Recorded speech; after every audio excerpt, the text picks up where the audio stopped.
Alright guys, so we got orange, ginger, lemon, turmeric, and black pepper. We're gonna make a turmeric shot today, which is so healthy and good for you, and I would encourage you to do this one at home. Now you can drink this one time for the day or 2 times for the day. Very good for the immune system.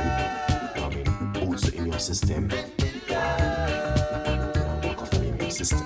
Alright? Good vibes. So let's make this together. It's gonna be the first orange. So we're gonna use 2 medium-sized orange. This is the second one. I'm gonna use 1 medium-sized lemon. Alright guys, that's the lemon. So this is the ginger. I'm gonna put a large portion of ginger in this. I'm gonna put a piece more ginger. Alright, so this is the turmeric. I'm gonna put some more in it. I don't got a whole heap of turmeric, but if you guys got more turmeric, you can add to it. I'm gonna put a little bit of water in it, not too much water, about 1/4 cups of water.